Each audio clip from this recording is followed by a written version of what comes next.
The crimes Americans, and in some cases the world, remembers in infamy were not random acts of people gone mad.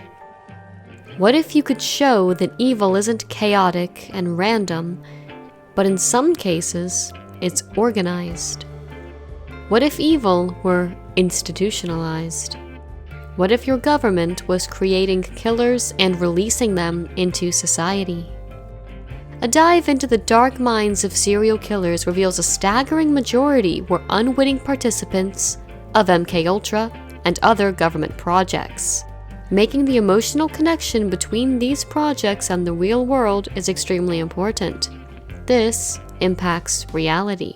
Since 1960, 135 serial killers have wreaked havoc in America, while the rest of the world produced only 45. In America, there are two main forms of media spotlights: celebrities and murderers. And in the media machine, these two are often the same. I don't like this word, but I'm kind of a celebrity. We can see this in what content people choose to consume: entertainment via celebrities, or entertainment via true crime. This genre has always been popular, but it has recently become more popular than ever. Fame, or infamy, works both ways, being loved by the public or reviled by the public. Either way, the outcome is immortalization in the minds of millions. Hi everyone, it's Alexandra. This is the 4th episode in the programmed series. If you haven't watched the previous videos, please do so before continuing. We've already uncovered the origins of MKUltra and the CIA. Now we're going to focus on some of the results of those experiments. Serial killers. Please note, I will not show any graphic content, but the discussion of crimes can be upsetting to some. However, to understand the magnitude of the implications of mind control, this subject cannot be ignored. American journalist David McGowan states that the lone gunman theory, or the idea that mass murders are random, is just a deflection for a more sinister operation that involves mind control, politicians, the CIA, US military, doctors, entertainers, and the rich. A link to his work, Programmed to Kill, is in the description. As you'll remember from the last video, one of MKUltra's goals was to induce dissociative states and use those states to encode programming. Anyone familiar with true crime should notice the strings that run throughout the childhoods and early lives of most prolific killers. Their pasts, down to their methodologies and supposed motives, run parallel to one another. Whether these killers were directly involved with the military or not, there is usually a family connection to the government in some form.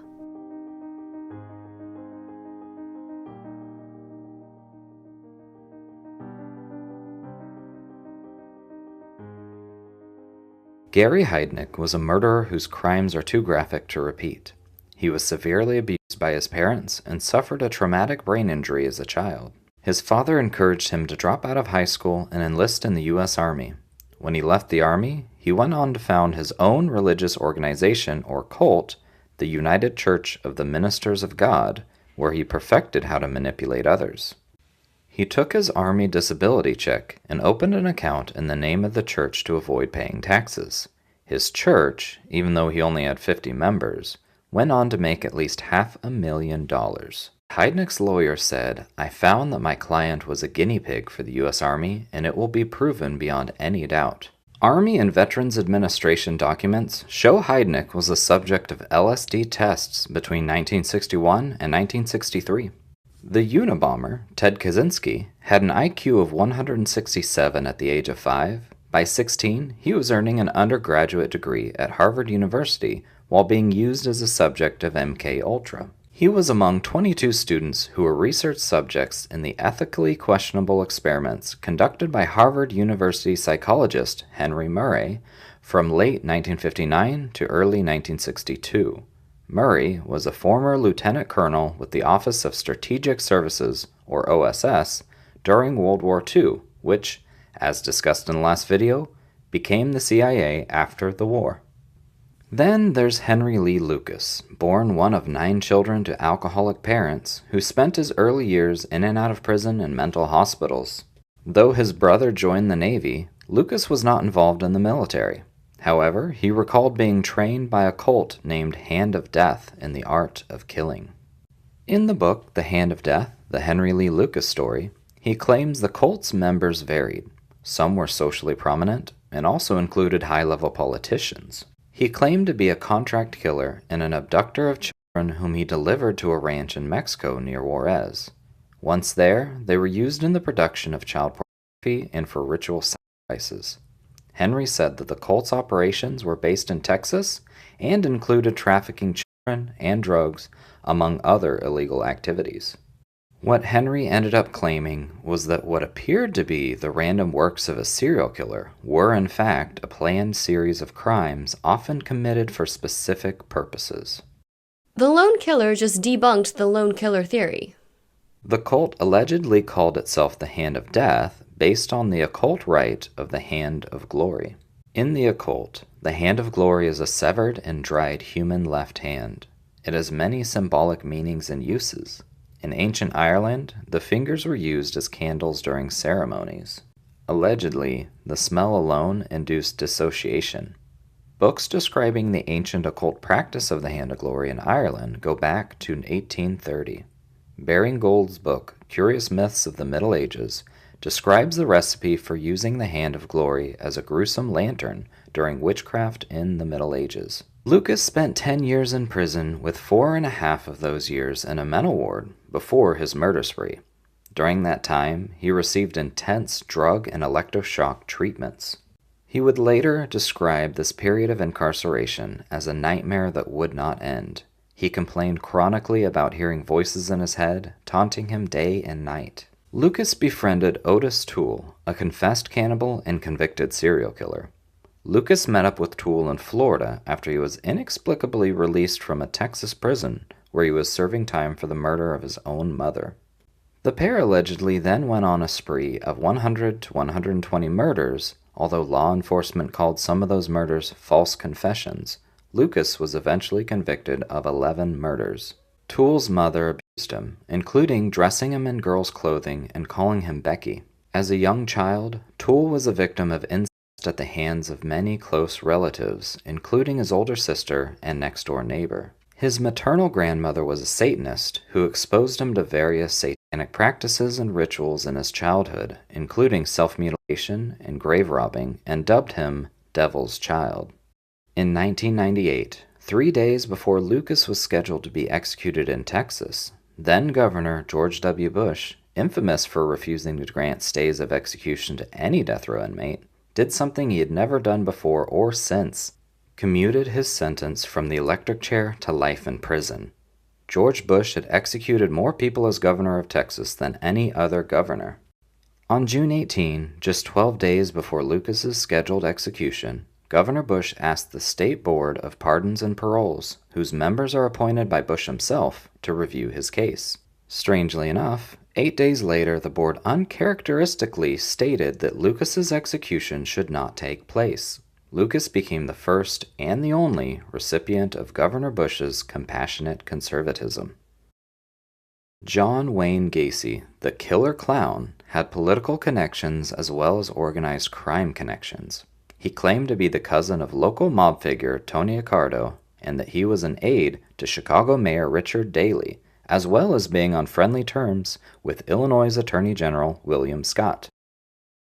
He once had his picture taken with First Lady Rosalind Carter, the image assigned to John Gacy, Best Wishes, Rosalind Carter. In the photo, Gacy is wearing a Secret Service S lapel pin, indicating that he had high-level security clearance. Gacy had little knowledge of the crimes to which he confessed, including the method of death. There were also many discrepancies found between the location of bodies on his property and where he recalled burying them. He was able to recall vague details of only 5 of his murders. He had no memory at all of the other 28. The total number of bodies found was 33. He continued to maintain that at least 28 of the murders had been committed by employees who had keys to his house. Gacy had hired handyman Robin Gecht to work as a subcontractor at least once. Gecht, it turns out, was the leader of the Chicago Ripper crew. What are the odds these two would somehow be connected? Where do you find a cannibal handyman? Craigslist? A more plausible explanation is that there is a network of people who are all associated with one another.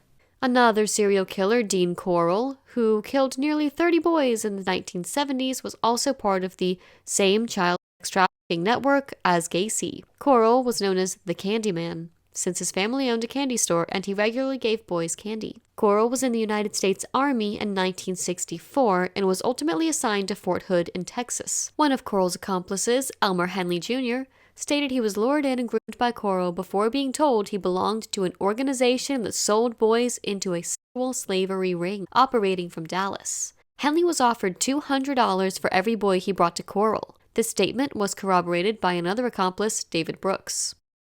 Again, Dean Corll was not a single random madman, but part of a larger trafficking organization that was formed in Dallas, Texas by John D. Norman that later went nationwide.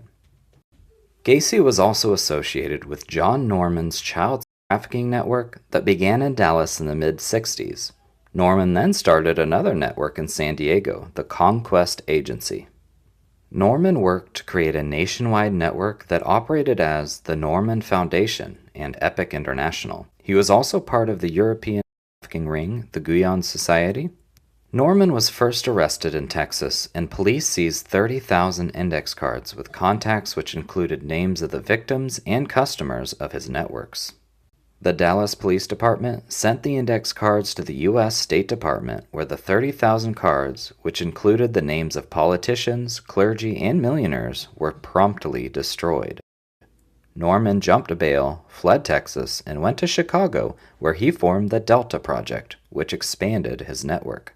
He was arrested by Chicago police in 1973 and only served a 4-year sentence. While serving his sentence, Norman's accomplice, Philip Pask, was wanted for questioning in the murder of a young boy who was going to testify against Norman in an upcoming trial. The connection with Gacy is in these checks that the police recovered, showing that Philip Paske was paid several times by Gacy's construction company. This is a common way to hide payments for illegal activities. Norman's ring remained active in Dallas, Los Angeles, and Chicago. The U.S. Senate held a hearing from May 27 through June 16, 1977, detailing Norman's network and found that the Delta Project was still running, even though Norman was in jail. Once released, he went to Pennsylvania, where he was arrested again for the same charges of human trafficking in 1984, but skipped bail again and ran back to Illinois, where he was arrested again and only given an 18-month sentence. He died in 2008 at the age of 82, with no indication he ever stopped running his network. John Norman was a trafficking kingpin that connects to John Wayne Gacy and Dean Corll. Norman was the mid-century Jeff Epstein. Then there's the late 1980s Arthur Shawcross case, where he claimed to take on an alternate personality named Bessie when he murdered victims. Arthur Shawcross was one of the subjects of the military-funded project known as the Phoenix Program, which we'll discuss later. One of the brains behind the program was the military intelligence officer Michael Aquino, who specialized in psychological warfare. Aquino also happens to be a member of Anton LaVey's Church of Satan. He eventually broke off to form his own sect, the Temple of Set. Something important I want to note is the classic denial by the psychiatric community of dissociative amnesia and the presence of alternate personalities. Renowned forensic psychiatrist Dr. Park Dietz, who consulted for both the FBI and CIA, dismisses Lewis's diagnosis and testified under oath during Shawcross's trial that he felt Lewis was inviting Shawcross to play various roles, which in turn led him to make up Bessie. He also told the producers of Crazy, Not Insane he believed multiple personality disorder is a hoax. The most prominent and influential psychologists are trained by the CIA to deny DID and RA in order to provide cover for their operations. The false memory syndrome was invented by these psychologists to explain away too many documented patterns and instead blames the victim. The web of lies runs wide and deep.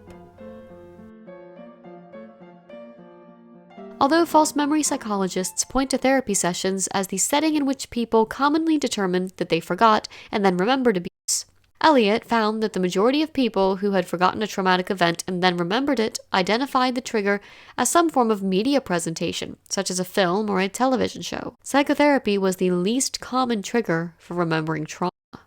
Studies have shown that your brain is able to make up memories. Adults got convinced that as children they were lost in a mall even though it did not happen to them. After that study ended, subjects were convinced they had experienced being lost in a mall. The researchers, however, were unable to convince subjects of experiences they had no mental reference for, like going diving in a cave as a child if the subject has never been diving. What this means is yes, our brains can alter and make up memories, but only if you've had an experience your brain can reference. Everyone has been in a mall, everyone has been lost as a kid at some point. However, you don't have a mental reference of if you haven't been through it. Now, by the late 80s, trauma programming was not unheard of, and someone who was consulted for the FBI and the CIA is certainly knowledgeable of those projects that we're discussing. Their official stance is denial and diffusion of responsibility. There's no way most of these people with ties to the dirty organizations can be so ignorant when the MK documents were declassified through a Freedom of Information Act request in 1977. That produced 20,000 documents and led to the Senate hearing later that same year. Remember who was on that committee? 47 years and nothing has been done about it. The CIA spent $26 million on LSD experiments in 54 institutions. There is no room for plausible deniability. This video only touches on a small handful, but the majority of notorious serial killers were bred, not born. The agencies created a perfect storm and released programmed assassins, all of which had ties in some way or another to intelligence agencies and satanic or cult undertones. David Berkowitz, the Son of Sam killer, joined the U.S. Army at age 18 in 1971. Berkowitz began to claim he joined a cult in the spring of 1975. Maury Terry documents his cult involvement in the book The Ultimate Evil. A link to this book is in the description below. I did not pull the trigger at every single one of them. Berkowitz claimed his accomplices were fellow members of the 22 Disciples of Hell's Satanic Cult, a group he joined when he was 22. And the killings were sacrifices to their satanic gods.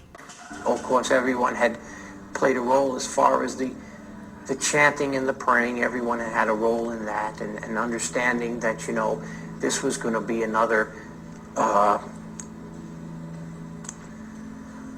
sacrifice to our gods, bunch of scumbags that they were, our gods, Lucifer and his crew, and we said, yeah, this is going to be another one for you, In 1993, Berkowitz claimed in a televised interview with Terry that he had been a member of a violent satanic cult that had orchestrated the murders as part of a ritual sacrifice.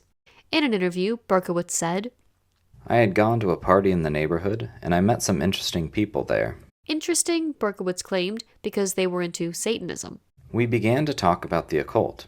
It just came up. He said he would go with the group to a park in Yonkers, Untermeyer Park. And there'd be people getting high and going through some rituals. They were into the occult. I met some people there who said they were witches.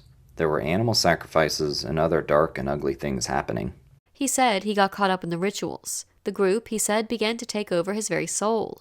It was a recruitment process. A slow but methodical recruitment process. But Berkowitz said it was about more than animal sacrifice. They were into child pornography, and there was other people there into that thing, where they wanted that, and they would provide that. Producing CP? Is that what you're saying? And providing children? Yeah. Some members of the group, according to Berkowitz, were plotting ritualistic murder, human sacrifices to the devil, which is what this born-again Christian was now saying the Son of Sam killings were all about. They were working with Satan to try to bring in a lot of chaos.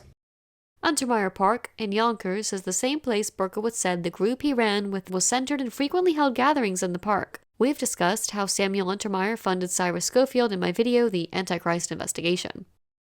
A more recent example of government connections in the family would be the April 15, 2013 Boston bombing brothers. Their uncle worked as a consultant for the Agency for International Development, or the USAID, a U.S. government agency often used for cover by agents of the CIA in the former Soviet Republic of Kazakhstan in the early 1990s. The eldest brother, Tamerlan Zayev, was married to Catherine Russell, daughter of Yale graduate Dr. Warren King Russell II, who was a member of Skull and Bones' secret society. Anthony Sutton's book, called America's Secret Establishment, An Introduction to the Order of Skull and Bones, Richard Warren Russell is listed as one of the 15 annual Skull and Bones initiates for the year 1951. His obituary lists him as being a member of counterintelligence for the U.S. Army after graduating from Yale. Back to the bombers. The eldest brother, Tamerlan, was killed in a police shootout on April 19th, and he allegedly had mentioned to several people that he had begun hearing voices. He was torn between those two people. Donald Larkin, 67, who attended mosque with Tamerlan for 2 years, told The Globe. He said that several times, and he did not like it. The Globe reports that Tamerlan's descent into radical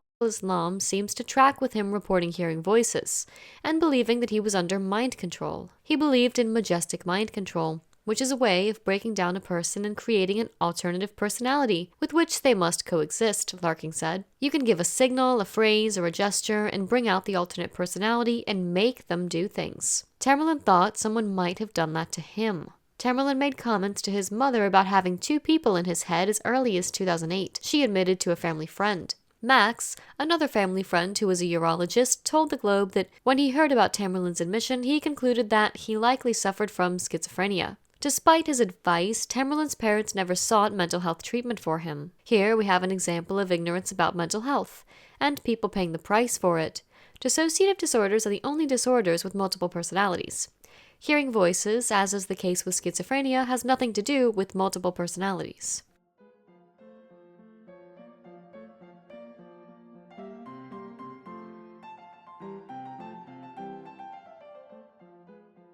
Dissociative disorders are 100% preventable. They're a symptom of trauma and abuse, often at an early age. DID and other dissociative disorders like DDNOS or CPTSD have distinct markers that separate them from all other disorders already in the DSM. It's conclusive that DID specifically results from long-term childhood trauma, nothing else. We will take a much closer look at dissociative disorders in the next part of the series. Someone with DID hears the voices inside their head, in contrast to the schizophrenic, which can hear them from outside of themselves. Tamerlan is not an isolated event. This pattern was demonstrated in another case that occurred just 5 months after the bombings. Military contractor Aaron Alexis went on a rampage at the Washington Navy Yard in the U.S. Capitol that killed a dozen people. Ultra-low frequency attack is what I've been subject to for the last 3 months, Alexis wrote in a message obtained by investigators after the incident. And to be perfectly honest, that is what has driven me to this. Alexis's family members later told reporters that he was also believed to be suffering from schizophrenia, but unlike Sarnev, had sought treatment. As for Tamerlan's younger brother, Dzhokhar, his friend witnessed his change of accent and overall demeanor at his trial. There's a lot to this case and many, many more, but this isn't about FFs and drills and all that goes with that. But again, here are more examples of the same formula, symptoms of mind control, murders, and ties to the government. One of the connections that can definitely be made between mind control, the CIA, and specific serial killers is a man named Louis Jolyon Jolly West. At 17, West joined the U.S. Army. Later, he earned a degree in psychiatry.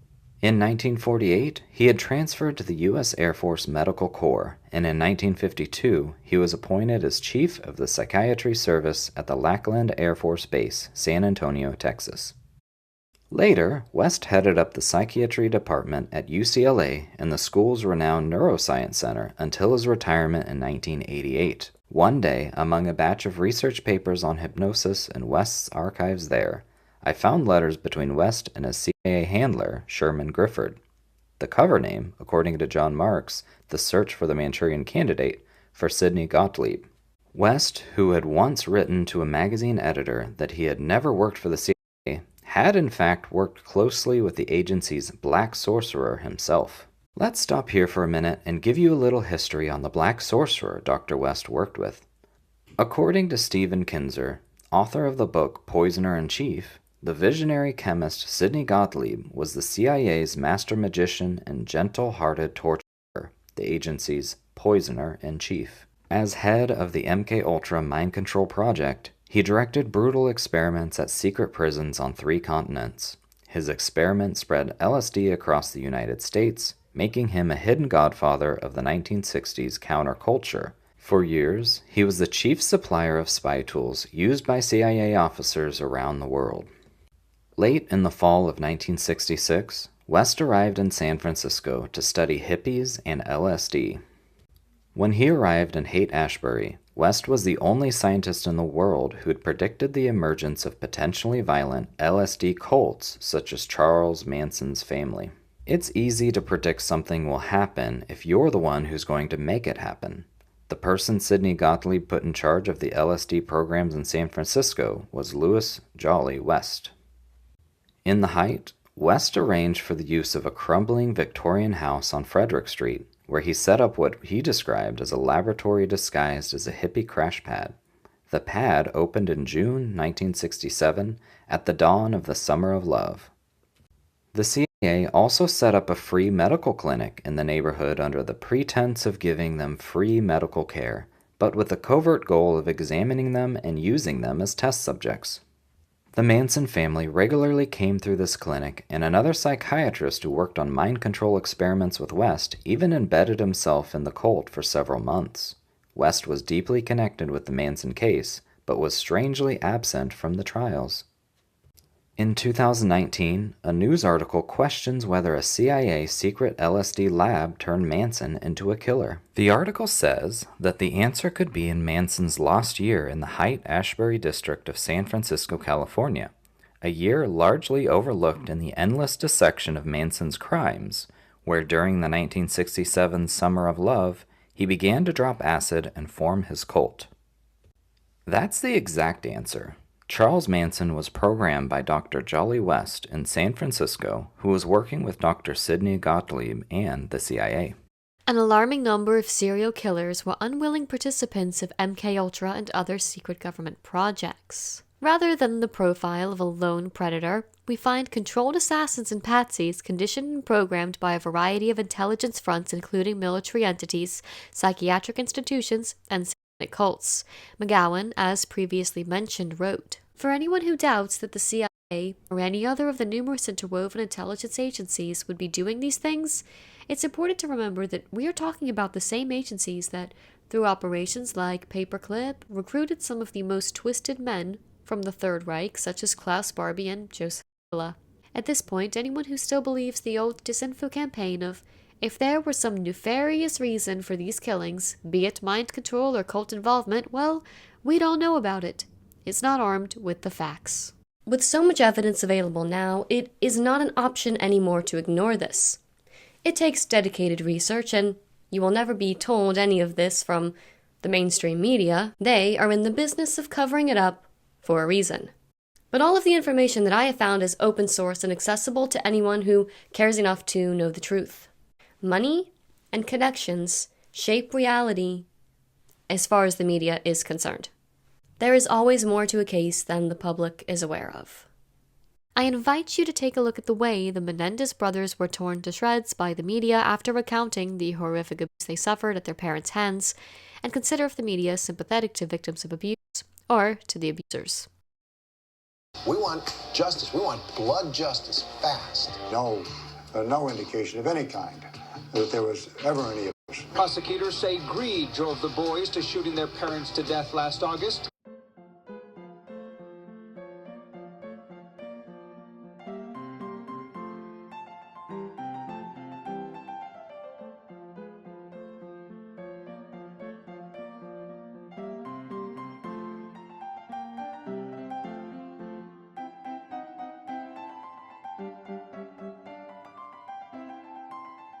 Prolific murderers become the scapegoats for high-ranking officials who can't risk being directly involved in the more incriminating parts of their sinister mind game. One specific program called Clear Eyes outlines the formula of an intricately programmed assassin having an IQ level of 145 to 160 to be able to have this specific program. This is a sleeper assassin who is capable of being triggered or activated, then commit crimes as serious as murder, and afterwards have no shame, guilt, or remorse. The public is often told the Clear Eyes subject has had a deeply troubled and violent past. The media will present the Clear Eyes subject with mental health issues who went on a tragic and senseless rampage. Once a Clear Eyes is triggered, accidentally or on purpose, the subject is beyond recall. In other words, they cannot be stopped. A level 5 clear eyes can only be approached after they carry out their program or operation. In most cases of programmed clear eyes who commit murder or assassinations, the subject is killed at the location either by law enforcement or by suicide programming.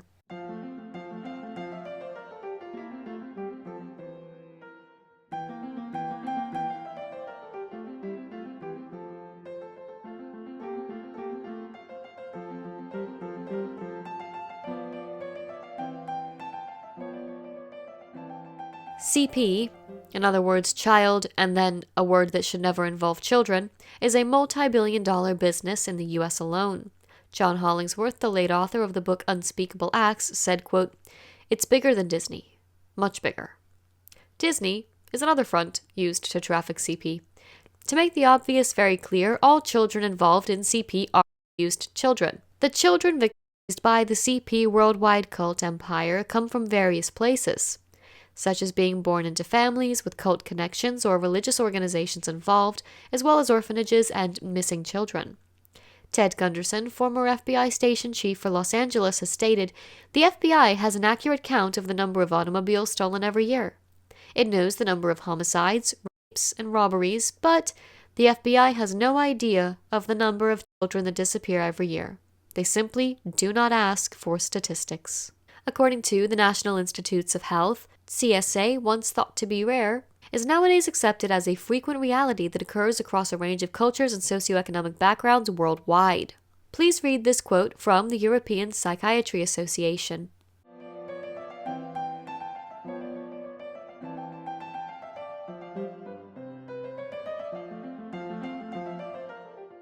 The CIA is behind a blackmail operation in which child were used to honey trap and compromise politicians, military, top businessmen, and key officials.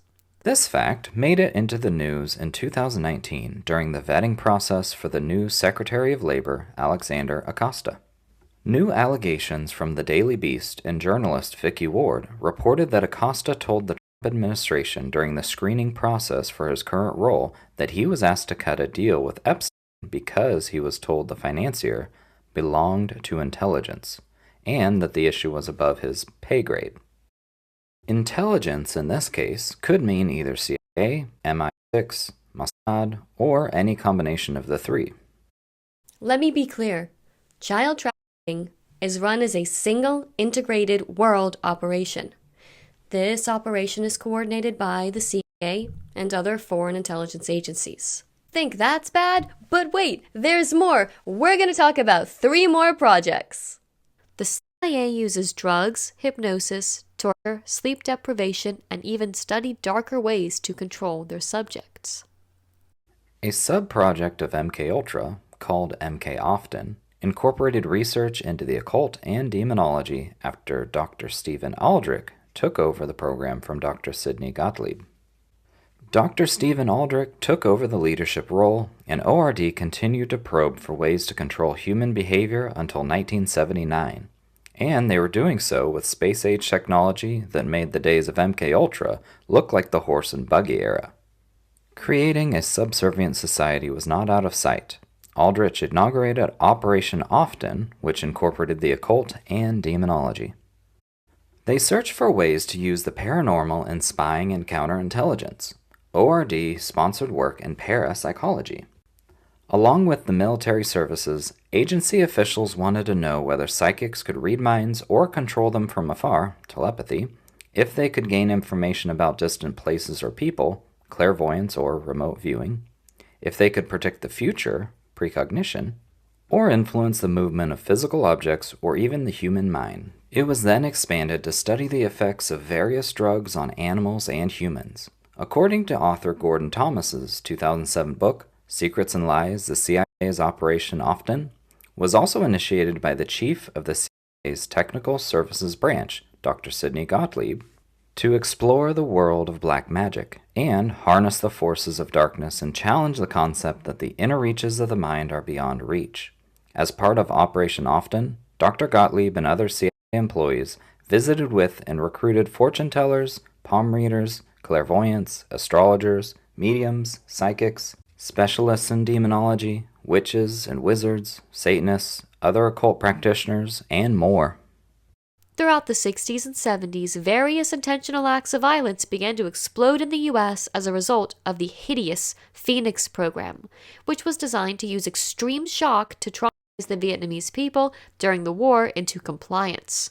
This project, along with MKUltra, was deliberately used to induce PTSD and CPTSD. One of the people who was terrorizing the Vietnamese was Arthur Shawcross, who was later let loose in the US. He was one of their victims who was used to victimize others. The Phoenix program was halted, and the scientists continued their work under a new name, first Phoenix 2, before calling it the Montauk Project. It was run covertly by the military with private funding since Congress had put a stop to the Phoenix Project. Stranger Things is based on a mix of MKUltra, Project Stargate, and the Montauk Project at Camp Hero. The Montauk Project, formerly called Phoenix 2 Project, was, according to some, an extension of Project Rainbow, and the Philadelphia experiment that ran from 1970 to 1983. These experiments involved mind control, genetic manipulation, weapons research, weather manipulation, and various other electromagnetic experiments. The project took place at Camp Hero Air Force Base on Montauk, Long Island. Let's look at one last example of what was produced by this project. The Columbine case of Eric Harris and Dylan Cleveland was carried out April 20th of 1999. The days falling on the week of April 20th are significant dates to occultists and are associated with the pagan worship of Baal and fire sacrifice. The McVeigh, Oklahoma City bombings were carried out April 19th of 1995. The Waco massacre on April 19th of 1993. The list goes on. While there are countless discrepancies between the official narrative and what really happened at Columbine, signs indicate that Eric was a victim of mind control programming. Now remember, this took place in 1999. An archive of a transcript from the basement tapes, which are videos Eric and Dylan made regarding their motives and thought process, were destroyed in 2011. An archived newspaper from 1999 has a headline that states, "Columbine killers envision hijacking and crashing plane." But hang on, there's another detail. Eric and Dylan wanted to hijack a plane and crash it into New York City. Again, this was in 1999. Eric Harris's father retired from the Air Force as a lifelong career officer, where he had been involved in covert intelligence programs for over 20 years and moved the family to Littleton, Colorado in 1996, just 3 years before the disaster. Many residents in Littleton are employed by Lockheed Martin, the largest defense contractor in the world, and a front company for military intelligence black projects. Lockheed Martin owns a company called Access Graphics in Boulder, Colorado, which was being run by John Ramsey, the father of Sean Benet, at the time of his daughter's death. Prior to moving to Littleton, Colorado, the Harris family was living at Plattsburgh Air Force Base in New York State. The Stewart Air Force Base in New York was in between Plattsburgh and Montauk. Long Island's Montauk Air Force Station and nearby Brookhaven National Labs have been implicated as facilities carrying out mind control, among sites we will discuss in the next video. Eric Harris was essentially one of the mind-controlled Montauk boys coming out of Camp Hero. There are indications that the 1960s Plattsburgh Air Force Base was linked to Ewan Cameron, president of the American Psychiatric Association, the Canada Psychiatric Association, and the World Psychiatric Association. He also had ties to the CIA, NSA, and other malevolent factions of intelligence agencies, not to mention his massive abuses in the MKUltra project just over the border in Montreal. You'll remember we discussed him in the previous video. Reports indicate that this legacy continued at Plattsburgh through the 70s and beyond, with electromagnetic and radio frequency and mind control activities tied to some of the experimentation at Montauk. Those involved with the military, Air Force, Navy, etc. often program their children because of the following. There's easy access to the child, the family can reside on the base if needed, the necessary technology is available, and the environment is controlled. Some of the government names for alien programs are MyLabs, Project Mannequin, and the Montauk Project. MyLab is a military operation carried out to convince the targets of the operation that they have had an encounter with extraterrestrial beings, which is actually a staged ploy. DARPA is the organization that directs the MyLab projects. Research in this area started in 1924. MyLabs can include classic alien abduction types of experiences, occult ritual and cult abuse elements, dissociation, PTSD, DID, political manipulation, medical experimentation, interrogations, time manipulation, transportation to alternate locations such as underground military installations. An example would be the numerous underground bases in Oregon. MyLab programming typically takes place underground. Here's a list of some underground bases. Alien programming involves staged abductions by people dressed up as aliens. For example, they will dress like Greys, Sasani, Pleiadians, Zeta Reticulans, or Anakim, among others. The person who is abducted is drugged prior to abduction. Bright lights may be used, as well as medical instruments, and this may take place in a stark room. Essentially, this is SRA, but demons have been replaced with aliens, and ritual space has been replaced with a sterile examination room. That's all I'm going to get into MyLabs for the moment. If you're interested, I suggest starting with researching MyLab programming and the Orion project. Just remember that this field is riddled with disinformation, so use your discernment and think logically. What we know to be factual is that MKUltra and many sub-projects happened, and trauma-based mind control continues to happen. We know the children have been trauma-programmed. We know the government lies. And experiments on civilians. Quote, the key to creating an effective spy or assassin rests in splitting a man's personality or creating multi-personality with the aid of hypnotism. This is not science fiction. This has and is being done. I have done it. Dr. G.H. Estabrooks is quoted in a 1968 article in the Providence Evening Bulletin. I highly suggest looking into 32nd Degree Knights Templar Estabrooks, who wrote this book, Spiritism and Hypnotism, in the early mid-1950s. You can also do a search on Dr. Thomas Narut. The carefully crafted folklore around government activities has made it very difficult to get to the truth. The lore around these topics hides the truth beneath a mountain of lies and ends up working as its own cover or smokescreen. The culture around something that they want hidden is created so that any truth discovered is dismissed outright or, through effective conditioning, entwined with the lies. Many serial killers and mass shooters we see in our recent history share the telltale signs of an MKUltra assassin. The American folklore, the myths, the smokescreens of the serial killer hides a much bigger, fearsome, and marauding monster: governments.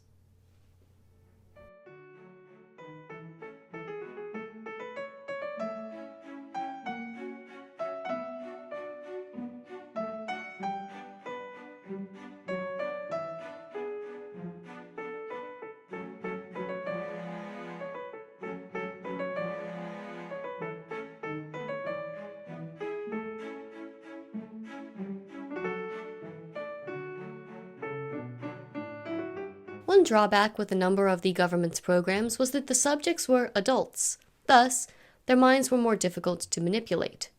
As a result, this led to programming practices on infants and children. One project we have yet to mention is the subject of the next part in this series, the Monarch Project. As always, thank you for watching this video. I'll see you again soon.